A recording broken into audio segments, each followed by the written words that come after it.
టాలీవుడ్ సినీ ఇండస్ట్రీలో అల్లు వారి ఫ్యామిలీ అంటే ఒక ప్రత్యేకమైన బ్రాండ్ ఇమేజ్ ఉందని చెప్పొచ్చు. ముఖ్యంగా అల్లు రామలింగ, అల్లు అరవింద్ సినీ రంగంలో వీరు తమదైన ముద్ర వేశారు. ప్రస్తుతం ఇదే ఫ్యామిలీ నుంచి Allu Arjun pan India star గా ఎదిగారు. మరోవైపు అల్లు అర్జున్ ఫ్యామిలీ నుంచి అల్లు అర్జున్ కూతురు అల్లు అర్హ కూడా ఇప్పటికే చైల్డ్ ఆర్టిస్ట్ గా ఇండస్ట్రీలోకి ఎంట్రీ ఇచ్చింది. సెవెంత్ శాకుంతల మూవీలో అల్లు అర్హ ఒక పాత్రలో చేసి మెప్పించిన విషయం తెలిసిందే. ప్రస్తుతం ఆమె ఎన్టీఆర్ హీరోగా కొట్ల శివ డైరెక్షన్ లో వస్తున్నటువంటి దేవరాజ్ సినిమాలో నటించబోతున్నారనే వార్తలు వినిపిస్తున్నాయి. అయితే ఈ సినిమాలో అల్లు అర్హ నిమిషానికి ₹1,00,000 పారితోషికం తీసుకోబోతుందని తెలుస్తోంది. టాలీవుడ్ అగ్ర దర్శకుల్లో ఒకరైనటువంటి Koratala Siva pan India star hero NTR హీరోగా నటిస్తున్నటువంటి మూవీ దేవరా.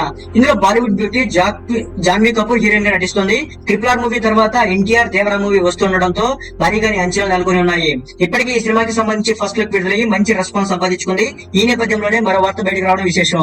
ఈ సినిమాలో జాన్వీ కపూర్ చిన్నప్పటి పాత్ర కోసం అల్లు అర్జున్ కూతురు అర్హాని తీసుకోబోతున్నట్టు తెలుస్తోంది. ఇందుకోసం ఎన్టీఆర్ స్వయంగా ఫోన్ చేసి అల్లు అర్జున్ అడిగారట. దీంతో అల్లు అర్జున్ కూడా ఒకే చెప్పినట్టు తెలుస్తుంది. అల్లు అర్హ రెండో మూవీకి భారీ పారితోషికం తీసుకుంటుంది. నిమిషానికి ₹2,00,000 చొప్పున తీసుకుంటున్నట్టు టాక్ వినిపిస్తుంది. అయితే సినిమాలో ఆమె పాత్ర కోసం కేవలం 10 నిమిషాలు మాత్రమే ఉండబోతుందట. ఈ లెక్కను బట్టి చూస్తే దాదాపు అల్లు అర్హ మొత్తం ₹20,00,000 వరకు పారితోషికం తీసుకుంటుందని తెలుస్తుంది. అల్లు అర్జున్ అభిమానులు అల్లు అర్హ రేంజ్ ఇలాంటిదంటూ కామెంట్స్ అయితే చేస్తున్నారు.